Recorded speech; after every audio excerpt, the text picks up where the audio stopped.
Y vamos a leer esta lectura preciosa del Evangelio de Lucas, capítulo 25 al 28. Dice así la palabra del Señor en el nombre del Padre, del Hijo y del Espíritu Santo. El hijo mayor estaba en el campo. Al regresar cerca ya de la casa, oyó la música y las danzas. Y llamando a uno de los criados, le preguntó qué era aquello. El criado le dijo: tu hermano ha regresado y tu padre ha hecho matar el becerro gordo por haberle recibido bueno y sano. Entonces se enojó y no quería entrar. Salió por tanto su padre y le rogaba que entrara. Cuando no sabes lo que tienes, ese es el tema.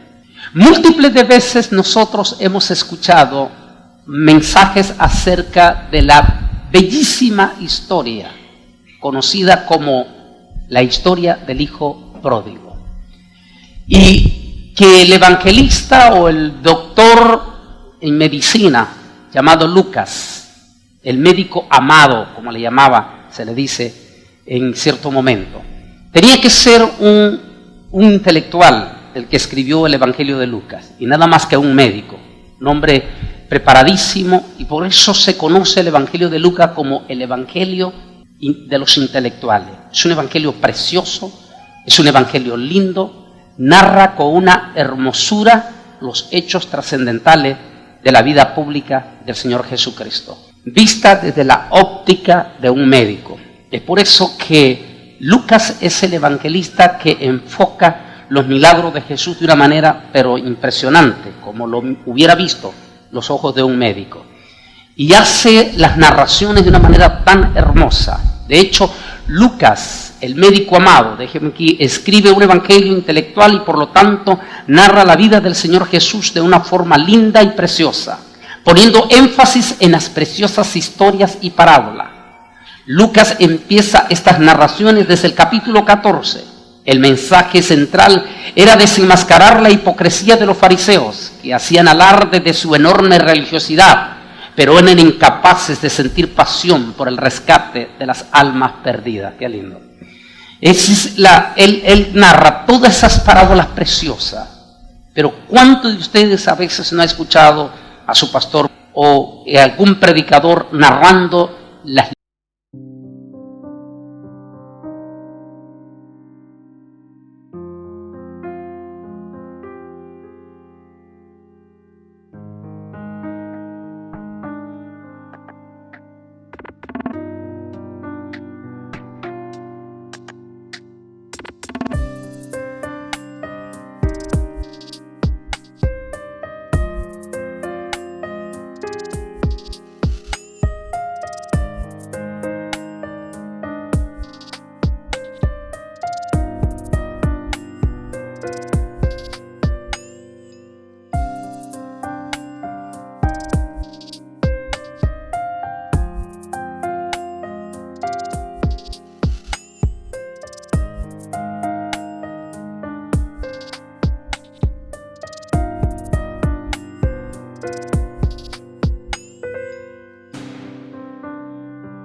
lindas historias de estas parábolas que narra el Evangelio de Lucas? La oveja perdida, la moneda perdida, la cena, los invitados a la cena, y sobre todas las cosas, la historia del hijo pródigo. Una de las historias más hermosas y más preciosas que se narra en las parábolas de Jesús. De hecho, yo puedo decir con absoluta seguridad en esta mañana que es uno de los temas más favoritos que a mí me fascina predicar acerca de la parábola del hijo pródigo. Pero esta mañana no voy a centrarme necesariamente en la parábola del hijo pródigo. Pero es linda, es lindo el mensaje, la enseñanza de la historia del hijo pródigo. ¿Cuántas veces usted ha leído sobre el hijo pródigo? ¿Cuántas veces usted ha escuchado mensajes sobre este joven menor?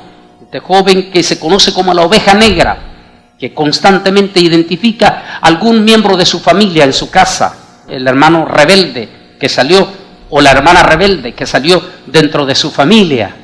y que a la final viene a ser la persona que más busca de Dios, que más se identifica con el Señor, que más bendecido ha sido, la famosa oveja negra. Eso es lo que representa ese joven del hijo pródigo, ese joven que malgastó los bienes de su padre, pero el final, lo más lindo es el final de él. Antes de entrar al desglose, porque siempre hemos oído del hijo pródigo, pero muy pocas veces escuchamos mensajes sobre el hermano mayor. ¿Qué es sobre el hermano mayor? ¿Por qué su resentimiento? ¿Cuál es la razón? ¿Qué es lo que él no se daba cuenta? Sobre ello vamos a analizar. Cuando él regresa a casa. Y una vez yo grabé este tema y lo hablé, que una vez nos dijeron en un estudio en la universidad, ¿qué significaba misericordia? Y cada uno de los estudiantes teníamos que decir nuestra propia definición de la palabra misericordia. Y después de muchas opiniones que dimos, el profesor dijo una sola palabra: misericordia es recibir no lo que yo merezco, sino lo que yo necesito. Porque nosotros merecemos toda clase de castigo por lo malo que nos portamos con el Padre. Sin embargo, cuando el hijo pródigo regresó, no recibió lo que merecía, sino que recibió lo que necesitaba. Era el perdón, era el amor. Y eso es lo que nos narra esta historia del hijo pródigo. Pero como le dije, no voy específicamente a hablar de ello, sino de la que muy pocas veces se habla, de la actitud del hermano mayor. Y vamos a entrar a narrar desde este punto de vista aquí en cada uno de los tópicos que tenemos listo esta mañana. Entonces se enojó y no quería entrar. Salió por tanto a su padre y le rogaba que entrara. Lucas 15:28. La fiesta se había realizado muy rápido por la inesperada llegada del hermano menor, indisciplinado. De modo que al llegar el hermano mayor del campo, se encuentra con un bullicio de júbilo. De inmediato indagó a qué se debía esta fiesta. Esa fue la actitud del hermano mayor. Cuando el hijo menor llega, usted conoce la historia, el padre declara fiesta y manda a sacrificar el becerro más gordo y declara fiesta con todos los de la casa. Y se alegran con danza, con gozo, con alegría, mientras su hermano mayor está fuera de aquel acontecimiento. Cuando está en todo su apogeo la fiesta, el gozo, la algarabía por el retorno de aquel hijo menor, su hermano mayor llega en ese instante. Al llegar él inmediatamente a la casa, antes de entrar a la casa, él encuentra aquella sorpresa, aquel bullicio, aquella fiesta. Así es que él no entra de golpe a su casa, sino que manda y llama a uno de los criados y le pregunta a qué se debe este bullicio, a qué se debe toda esta algarabía. Aquella persona inmediatamente le da la noticia y le dice: es que tu hermano que se había perdido ha regresado y por lo tanto tu padre ha declarado una fiesta especial en honor a él y ha mandado a sacrificar el mejor becerro para agasajarlo directamente. Y por supuesto, siempre hay quienes están listos para dar las noticias con lujos de detalles y provocar con ello reacciones de envidia.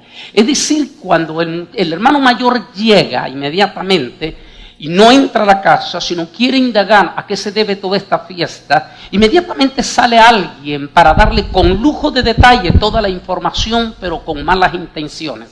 A veces no con la idea de desatar buena noticia, gozo, alegría, sino más bien de desatar espíritus de envidia. Eso es lo que se puede notar en la primera reacción, el que le da la noticia.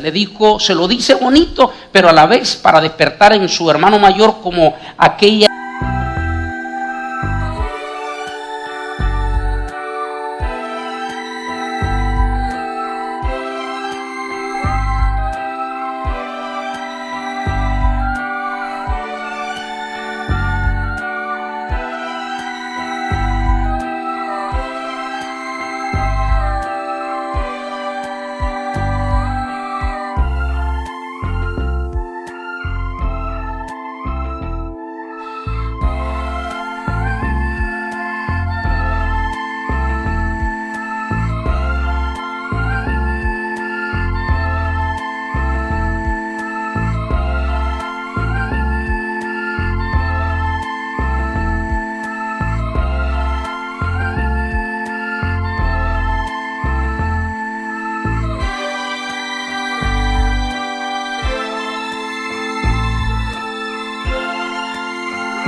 aquel espíritu de envidia. Bueno, tu hermano menor, el que gastó todo, ha regresado y ahora tu padre ha matado el becerro más gordo para agasajarlo, para hacerle una fiesta. ¿Cuántas veces nosotros hemos caído, hemos sido víctimas de una información de doble sentido, que lejos de alegrarnos, lo que nos ha provocado nosotros son sentimientos negativos en lugar de provocar sentimientos positivos o alegres directamente? Es lo que se ve en esta posición. Pero sigamos punto por punto, porque la historia es linda. Sigamos aquí. Dice: gran cosa hubo en el padre al ver a su hijo que estaba perdido regresar arrepentido a su lado. La reacción del padre fue enorme, fue grande, fue linda cuando su hijo regresa del hijo perdido, pero no es la misma reacción en el hermano mayor. En la vida pública del Señor Jesús, los fariseos nunca mostraron alegría cuando el Señor Jesús sanó a la pobre mujer con flujo de sangre, enferma por más de 12 años. En esos años, esa pobre mujer no había podido ir una sola vez a la sinagoga para escuchar la palabra de Dios, pues era considerada inmunda. En todos esos años nunca había podido estrechar la mano y mucho menos recibir un abrazo de sus múltiples ungidos llamados rabinos. Es muy interesante la historia del Señor que toca en esta parábola. El mensaje de toda su parábola era el mensaje contra los fariseos. Los fariseos eran los religiosos más impresionantes de la época de Jesús. Como dice un dicho centroamericano, eran extremadamente santulones, pero eran hombres de verdad religioso. En el aspecto religioso eran intachables. Eran hombres que ayunaban 3 veces de por vida, entre 1 y 3 veces de por vida por semana. Es decir, de por vida. No era por si allá de vez en cuando entre semana ayunaban. No, ellos tenían un régimen de ayuno de por lo mínimo 1 vez por semana. Y el ayuno de ellos no era como el ayuno que hacemos nosotros los evangélicos en Latinoamérica y Estados Unidos, que a veces son medios ayunos que le llaman. Yo no sé de dónde salió eso. El ayuno judío es un ayuno completo de 24 horas. Debe de comenzar a las 6 de la tarde del día anterior y debe de terminar exactamente a las 6 de la tarde del siguiente día. No se debe de comer en su totalidad. Eso es lo que le llama el ayuno más corto. Es el ayuno de 24 horas. No existe en el judaísmo el ayuno de 12 horas. Tiene que ser solamente 24 horas absolutamente. Antes de las 6 de la tarde no se puede comer en absolutamente nada directamente. O sea, por eso le digo que es muy diferente a los ayunos que hacen nuestros latinoamericanos. Por ejemplo, nuestros jóvenes que acostumbran a veces a ayunar, ellos dicen: bueno, vamos a hacer mañana ayuno desde las 6 de la mañana al día domingo hasta las 6 de la tarde del día domingo. Pero resulta que esa noche nuestros jóvenes se van a McDonald's y se van a la 1 o 2 de la mañana y se atascan hasta donde no poder de hamburguesas para amanecer ayunando al siguiente día. Y para los judíos ese no es ayuno. El ayuno de ellos es exactamente 24 horas completa directamente. Entonces imagínense la vida de estos religiosos. Era impresionante. Era de por vida. Ayunaban por lo menos 1 vez a 3 veces por semana. De por vida. Por el otro lado, tenían un régimen de oración impresionante, pero impresionante. El régimen de oración hasta hoy en día. O sea que la historia no ha cambiado. Hasta hoy en día los ultraortodoxos hacen 3 veces por día las oraciones y son largas prerrogativas, largas oraciones que ellos hacen. Así que estos religiosos no solamente eran excelentes en ayuno, excelentes en oración, eran fieles 100% en sus diezmos y en sus ofrendas. Eran intachables directamente. Y aparte de eso, llevaban una vida, entre comillas, de santidad súper perfeccionista. Por ejemplo, ellos no le daban la mano a ningún judío a quien ellos consideraban impuro. No podían darles. Y esto todavía no ha cambiado. En Israel, en el barrio Mea Charim, barrio donde los ultraortodoxos no le dan la mano a ningún judío, a quien ellos consideran que no es judío ultraortodoxo, por lo que consideran ellos judío inmundo. No le dan la mano. Si usted le da la mano a un ortodoxo, se va a quedar con la mano extendida. Porque ellos consideran que si le toca la mano a usted, ellos se contaminan. Exactamente, eran los religiosos de esa época, los fariseos, o sea que tenían un régimen impresionante, no tocaban nada que fuera impuro. Si alguien les daba un vaso de agua, agarraban el pañuelito y lo limpiaban el vaso primero, lo limpiaban por aquello de que fuera impureza. Por eso es que Jesús siempre los estaba confrontando. O sea, tenía un régimen de religiosidad impresionante, y como religiosos eran intachables. Pero había algo que Jesús siempre los confrontó a ellos. Y era, a pesar de aquella super santidad que ellos demostraban impresionante, había muchísima hipocresía detrás de todo eso. Y en toda esa hipocresía estaba la falta de amor. Eran incapaces de sentir pasión por las almas perdidas. Eran incapaces de dar un abrazo a una persona que lo necesitaba. Eran insensibles completamente. Una vez nos dijeron a nosotros en el Instituto Bíblico, nunca se me olvida estas palabras: la iglesia es como sus pastores. Y fíjese que exactamente como es la iglesia, así son los miembros. Si usted ve una iglesia donde el pastor es seco, insípido, amargo, toda la iglesia son igual. Porque las ovejas van a reaccionar como reacciona su pastor. Y aquí lo que se muestra con los fariseos era esa sequedad espiritual. Falta de amor, crueles, despiadados, insensibles. Hablaban del amor, hablaban de la misericordia de Dios, pero eran incapaces de demostrar eso ellos. El caso, por ejemplo, habían sido incapaces ellos de alegrarse de lo que Jesús estaba haciendo con aquella gente que nadie los miraba. Una de las cosas que más me impacta y que puse aquí es el caso de aquella pobre mujer, aquella mujer que tenía 12 años de flujo de sangre. En 12 años esta mujer no se había podido acercar a una sinagoga, porque era prohibido terminantemente en la ley judía que una mujer impura de flujo de sangre o que esté en su tiempo no se puede acercar a la sinagoga. Por lo tanto, no podía no solamente no acercarse, sino que también no podía ni siquiera tocar la mano o siquiera el manto de un rabino. Por 12 años aquella pobre mujer había tenido un azote, y en 12 años esa pobre mujer no se había podido arrimar a un templo. En 12 años esa pobre mujer no había podido escuchar un mensaje de salvación, de arrepentimiento o de amor. En 12 años esa pobre mujer no había tenido el privilegio de estrechar la mano de un hombre de Dios. En 12 años esa pobre mujer no había tenido el privilegio que una mirada de misericordia se posara sobre ella. Ahora pasa por Jericó un rabino, el famoso rabino de Galilea, el rabino que caminó sobre las aguas, el rabino que levantó el paralítico, el rabino que convirtió el agua en vino. Aquel rabino pasa por Jericó, y aquella mujer de 12 años de flujo de sangre se acercó a aquel rabino y tocó el borde de sus vestiduras. Y cuando esta mujer tocó el borde de sus vestiduras, automáticamente su flujo de sangre se secó inmediatamente. Cuando Jesús se volteó y dijo: ¿quién me tocó? Entonces esta mujer quedó al descubierto. Jesús podía haberla condenado en ese momento, porque esta mujer había quebrantado lo establecido por la religión. Porque a veces la religión pone reglas crueles y despiadadas que, lejos de ayudar a entrar al cielo, no permite que entren al cielo. Así es que Jesús podía haber condenado en aquel momento, pero cuando Jesús confronta a la mujer, Jesús la queda viendo posiblemente con aquella mirada dulce, profunda de amor, y le dice la palabra: mujer, tu fe te ha hecho salva, vete en paz. Y uno dice: ¿cómo es posible?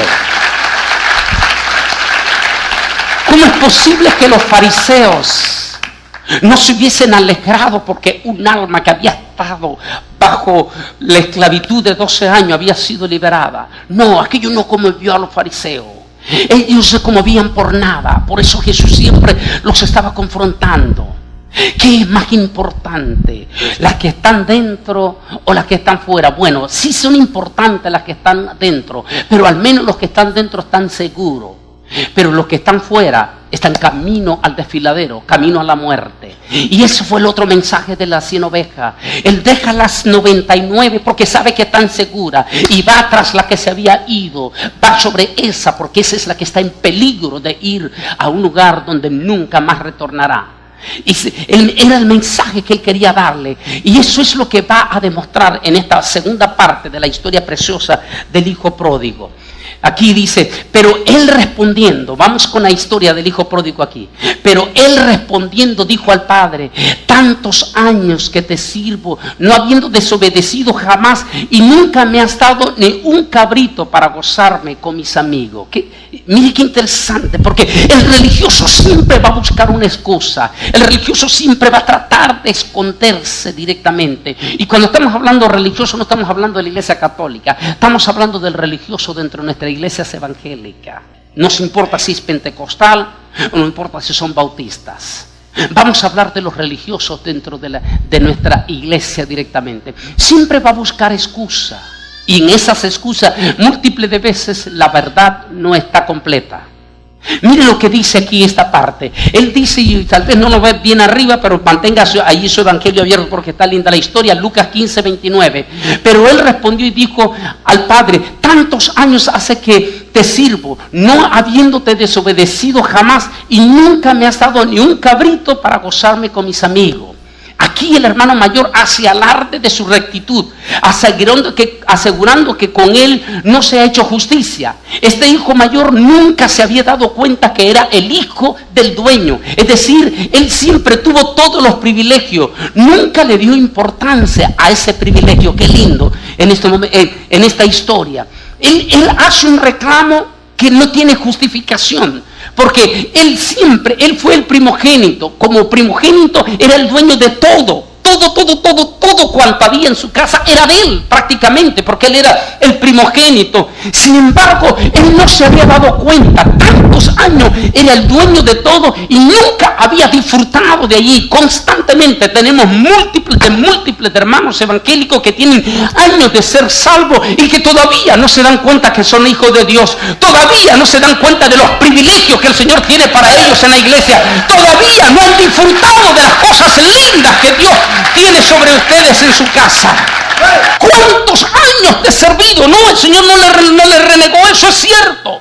Había llevado una vida de rectitud, tampoco se le rechazó al Señor. Había sido un muchacho recto, de justicia, de todo. Y dicen, y nunca has matado un cabrito para mí. No lo había querido comer, porque no había querido, o porque no se había dado cuenta. Pero sigamos viendo la historia, porque es preciosa, sigamos viendo la historia. El hermano mayor reclama a su padre por el recibimiento que había tenido a su hermano menor. No, qué interesante. Su hermano, de su propia sangre, había experimentado la peor catástrofe espiritual. Había enfrentado las peores humillaciones cuando salió fuera de su casa. Su hermano mayor estaba prácticamente muerto, en delitos y en pecado. Y ahora su hermano menor había regresado a casa.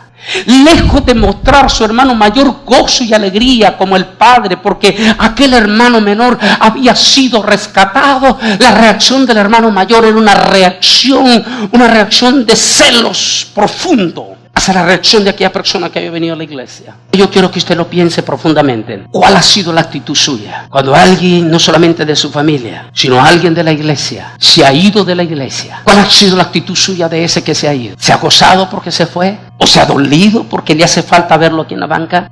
Pero sigamos con la historia. Aquí viene el reproche fuerte. Nunca se dio cuenta del compañerismo.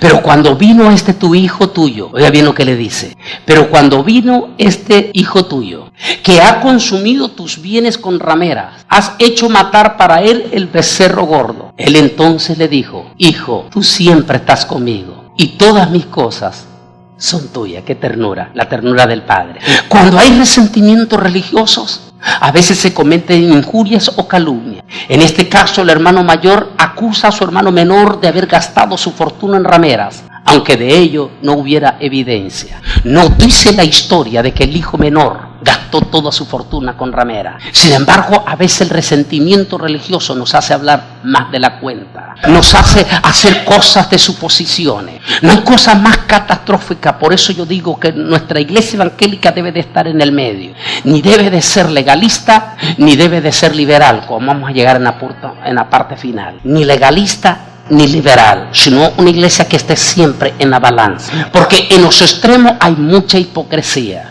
No hay cosa más terrible, y se lo digo, nadie mejor que su propio pastor, que ha sido evangelista, que comenzó también su ministerio como evangelista. Le podrá cantar la misma experiencia que ha tenido su servidor de múltiples de religiosidades en nuestras iglesias a lo largo del planeta Tierra. Y una de las cosas que hemos visto en los ultra religiosos, es el problema de la calumnia. Son rapidísimos para calumniar, son terribles para la chismología. Y ese es exactamente lo que hace este hijo mayor. Es un excelente religioso, es un hombre intachable y todo, pero rápido para juzgar, rapidísimo para juzgar a su hermano menor. Ha gastado toda tu fortuna con ramera. Constantemente este problema lo vemos en muchos de nuestros hermanos religiosos. La rapidez para juzgar, para sentenciar sin ningún juicio de conocimiento, sino que rápido juzgamos a la persona con rapidez. Esa fue la acción de él. Pero sigamos aquí tocando esta otra parte. Es muy peligroso no tener compañerismo espiritual, porque él reclama: le has hecho una gran fiesta y a mí nunca me has hecho nada. Pero Dios mío, ¿por qué él había vivido una vida solitaria? ¿Por qué él nunca había compartido con su misma gente de su casa? Porque nunca se dio cuenta que también había mucha bendición para él en la casa de su padre, en este caso en la iglesia. Déjeme terminar esta parte. El hijo mayor nunca aprovechó el privilegio de ser el hijo y compartir momentos lindos con su padre y sus vecinos. Por lo tanto, estaba lleno de amargura y de odio, a pesar de tener el privilegio de ser el hijo. Muchas veces nosotros vivimos una vida cristiana solitaria. Muchas veces no nos hemos dado cuenta del secreto de compartir con otros las bendiciones que Dios nos ha dado. Muchas veces venimos a la iglesia y salimos y no compartimos el gozo, la alegría de lo que Dios nos habló esa mañana, ese domingo.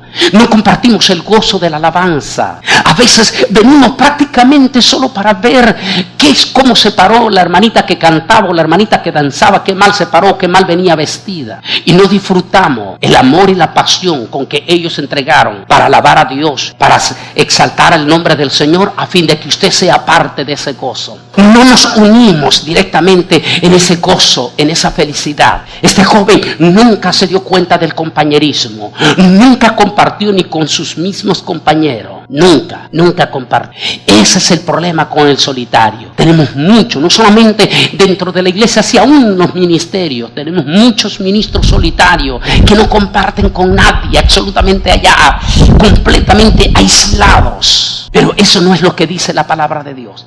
La palabra de Dios dice que mejores son dos que uno, porque hay mayor paga de su trabajo. Pero hay del solo que cuando cayere no habrá segundo que lo levante. Y cordón de tres dobleces no se revienta más. Es muy importante que ustedes como cristianos, como miembros de la iglesia, aprendan a tener compañerismo, aprendan a identificarse. Hubo una vez una iglesia que yo fui una vez, no recuerdo ni en qué país, pero me gustó aquello en aquella iglesia, aquella parte. Solo un ejemplo, cada iglesia tiene su propio sistema, pero me gustó esa parte, y es que a la hora del culto dominical, era una iglesia muy grande, eran 4 cultos durante el día, y era que en todos los cultos los tenía completamente llenos, y a la hora, en el momento más cumbre de la alabanza y de todo, aquel pastor hacía un alto. Inmediatamente aquel pastor decía que una vez yo lo apliqué con la última iglesia que pastoreé en Costa Rica, porque me gustó, lo apliqué y me dio excelente resultado.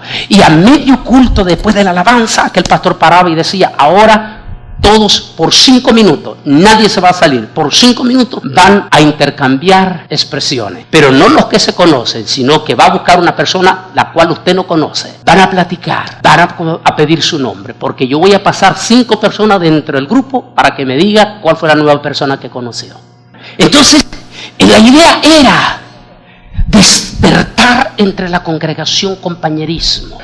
Muchísimas veces mucha gente viene a la iglesia porque allá afuera están aislados, porque allá afuera nadie los mira, porque allá afuera nadie les ha dado un abrazo, porque allá afuera todo el mundo lo mira con desprecio profundo, como la mujer de flujo de sangre. Y a veces ellos vienen a la iglesia porque vienen en busca de un compañerismo espiritual. Pero a veces los religiosos de la iglesia, lejos de ayudarlo a entrar al cielo, le cierran las puertas. Es triste ver a multitudes de supuestos hijos de Dios andar detrás, idolatrando a los falsos apóstoles de la prosperidad, suplicando las migajas de ellos. No se han dado cuenta todavía en las lindas promesas del Señor Jesús que tiene para ellos. Cuando dijo todo lo que pidiéramos al Padre orando, recuerde, orando, lo recibirán. Algunos que no se han dado cuenta que son hijos y por lo tanto también herederos de las promesas del Señor, como mencioné atrás, andan como mendigos buscando a los falsos ungidos, buscando de ellos superpoder.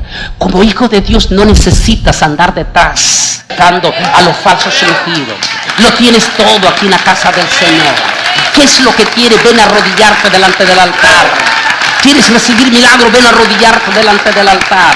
¿Quieres recibir el don del Espíritu Santo? Ven a arrodillarte delante del altar. ¿Quieres el don de lengua? Ven a arrodillarte delante del altar. ¿Quieres el don de sanidad? Ven al altar. Lo tienes todo, pero muchos no se han dado cuenta lo que tienen y entonces tienen que andar detrás como mendigos de estos falsos ungidos, porque no se han dado cuenta lo que tienen en su iglesia.